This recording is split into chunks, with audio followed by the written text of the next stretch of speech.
Fala galera, aqui é Heraldo Luiz e essa é mais uma videoaula do canal Analítica Sem Dúvidas. Pessoal, continuando a parte de espectrometria atômica, na aula de hoje eu vou começar com vocês um pouco sobre a emissão atômica. A gente vai ver um pouco sobre como se forma o plasma.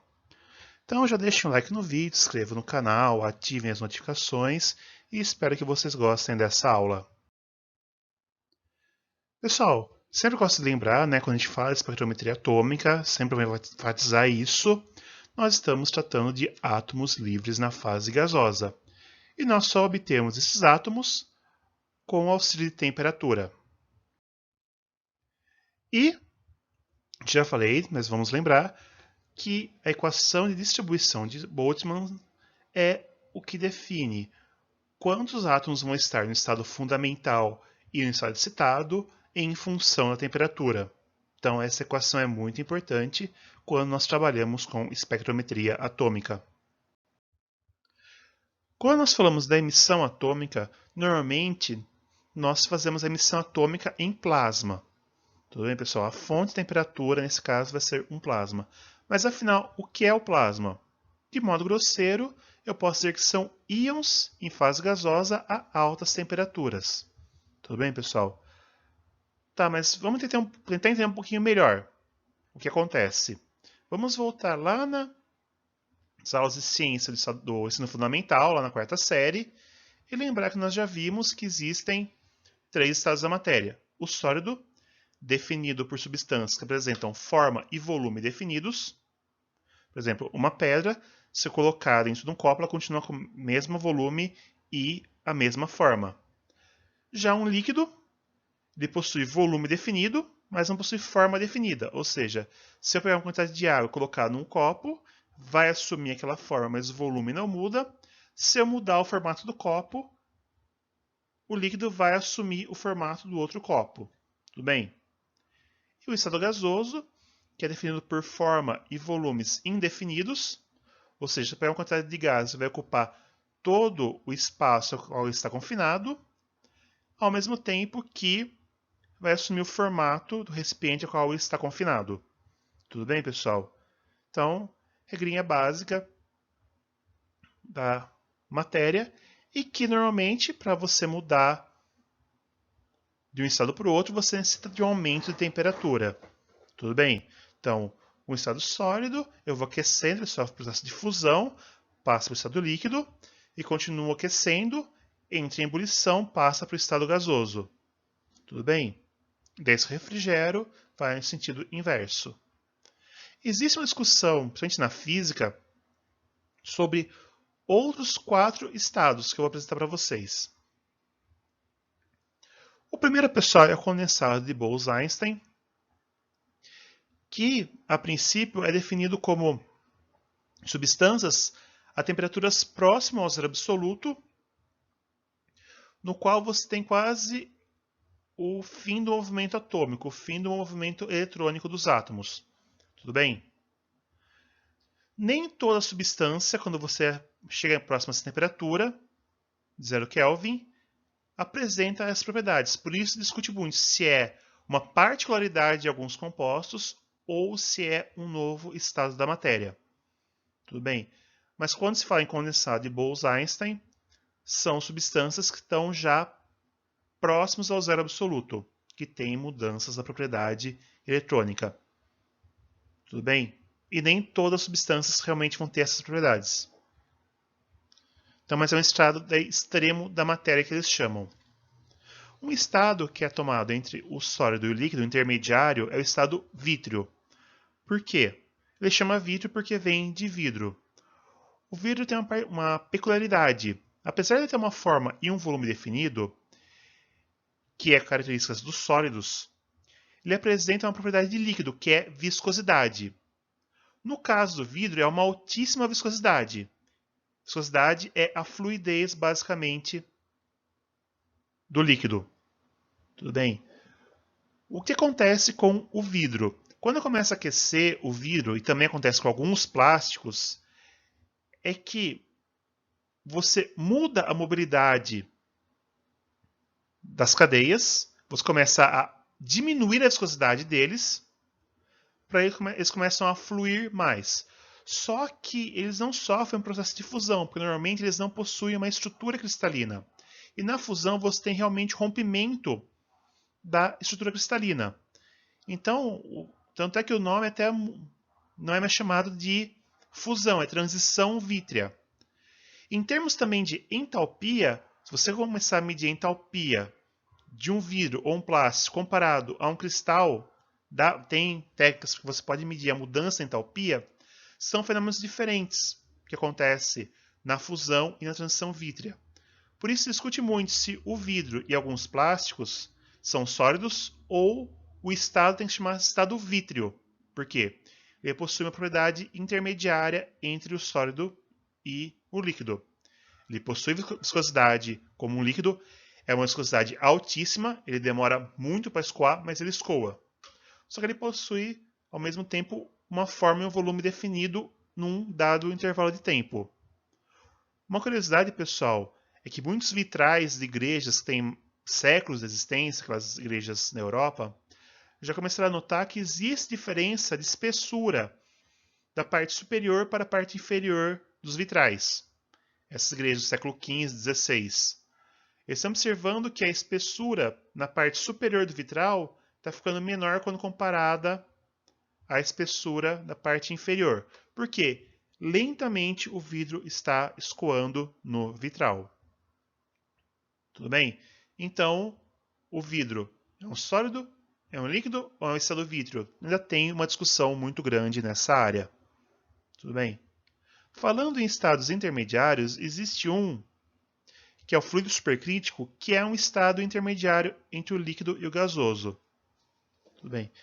Normalmente trata-se de substâncias que estão a alta temperatura e pressão, no qual elas vão apresentar uma capacidade de dissolver igual de líquidos, ou seja, possui a capacidade de solubilização, como a água, por exemplo, só que ele tem uma permeabilidade como a de gases apresentam em sólidos, por isso que é um estado intermediário.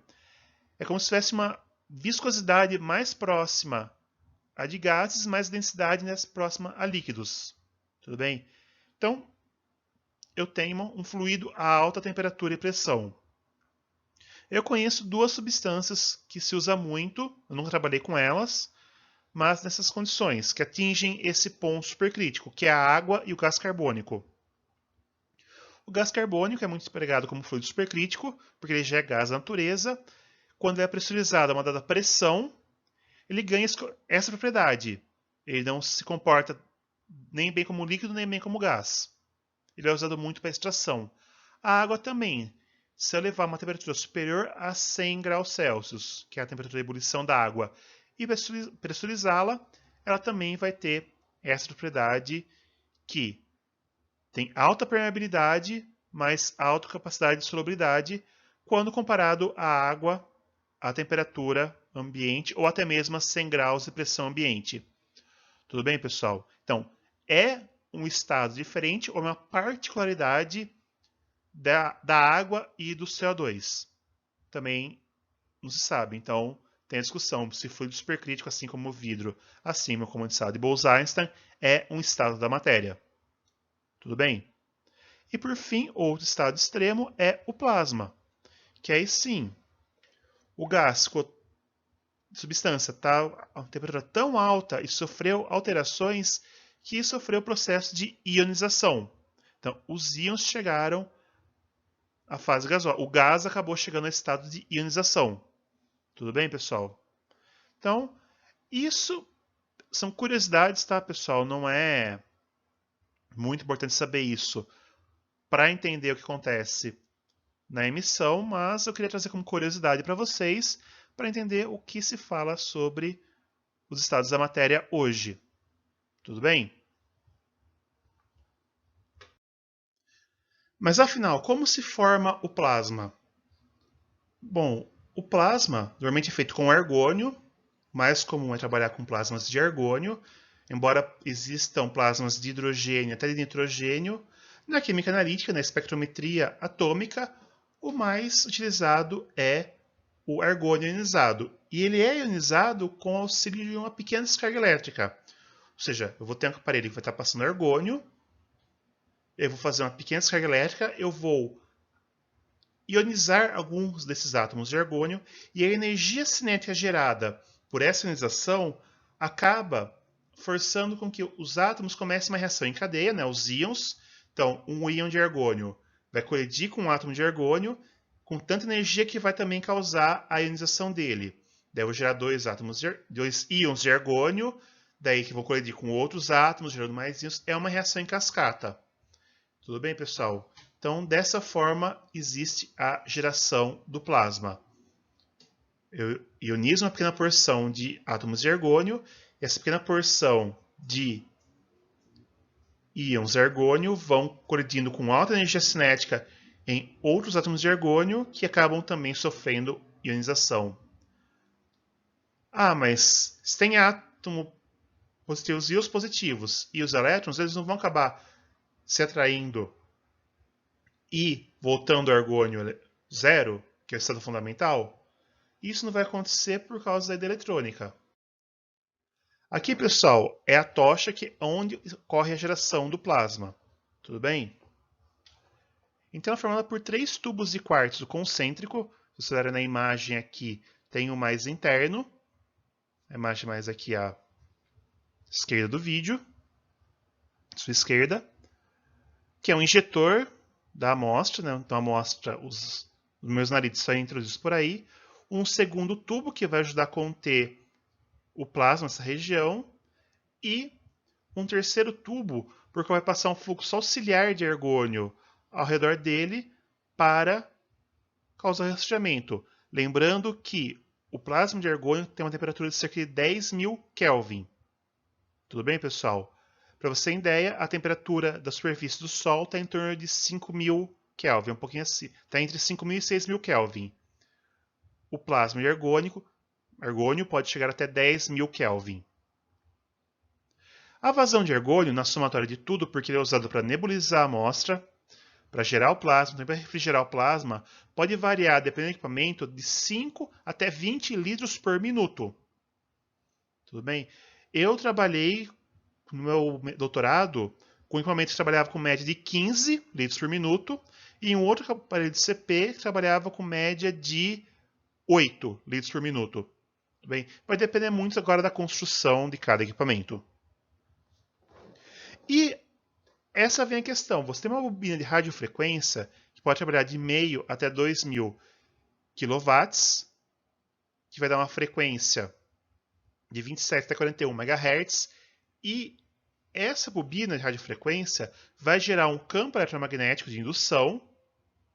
Vocês podem ver, está destacado por H na imagem, que vai gerar o campo que vai atrair os íons para os polos. Por isso que o elétron vai colidir com o argônio positivo e formar o argônio zero a princípio. Esse campo vai ajudar a manutenção do plasma. Tudo bem? Então ele vai causar a movimentação, né, dos íons e dos elétrons de acordo com o campo eletromagnético. E vai ocorrer então aquecimento ômico, ou seja, aquecimento por resistividade. A colisão entre os átomos também vai ajudar a causar um aquecimento. Claro, pessoal, então é assim que eu mantenho o plasma. Essa bobina de radiofrequência, todos os aparelhos de CP, tanto óptico quanto massas, vão possuir uma bobina de radiofrequência que vai ajudar a manutenção do plasma. Normalmente, pessoal, o sistema de introdução de amostra é por nebulização, embora possa ser feito também por ETV, como a gente já falou nas aulas de sólido, ou por hidretos, mas normalmente é uma construção assim. Então tem uma nebulização, a amostra é aspirada, passa por um tubo formando um aerossol, que tem um dreno, lembrando gotas muito grandes vão acabar sendo removidas. A diferença da nebulização de um ICP para uma absorção atômica com chama é que até 99% da amostra pode se perder no ICP. E ainda assim, para a temperatura, eu consigo sinais, limites de detecção, concentrações menores determinadas, muito melhor do que num dispersão atômica, por causa da temperatura mais alta, lembrando. Chama 2, 3.000 Kelvin e CP 10.000 Kelvin. E eu consigo, então, praticamente todos os átomos da tabela periódica ter emissão nessa condição. Tudo bem, pessoal? Então, é mais ou menos assim. O tubo, que eu falei, o tubo central, como você pode ver na imagem, é o que vai levar os nalitos para dentro do plasma. Temos aqui, então, pessoal, nessa outra figura, foi tirado do SCUG, assim como as duas anteriores. Eu esqueci de falar para vocês, essas três últimas figuras estão no SCUG. Como que é o gradiente de temperatura dentro de um plasma, dentro do ICP? Lembrando que essa figura diz que o erro da temperatura pode ser em torno de 10% e a distância em relação à bobina. Bem, dentro da bobina, onde está acontecendo a mesma formação do plasma, eu tenho a temperatura de 10.000 Kelvin, como eu já falei para vocês, e conforme eu vou afastando, né, os elétrons vão encontrando com o argônio positivo, vão se neutralizando, formando argônio gasoso, e isso vai causando uma diminuição da temperatura. Tudo bem pelo também auxílio do fluxo externo de argônio refrigerando. Tudo bem, pessoal? Então, ainda assim, observem que vai 25 milímetros de distância da bobina, eu já caí quase 4.000 Kelvin a temperatura. Tudo bem, pessoal? Por isso que é importante você sempre ter manutenção do equipamento para garantir que dentro do ICP, dentro da bobina, a temperatura esteja próxima a 10.000 Kelvin, que é onde vai acontecer as principais reações, ou de excitação ou de ionização. Pessoal, só para lembrar como foi o processo de atomização, que é a mesma coisa que vai estar acontecendo agora nos ICPs, nos plasmas.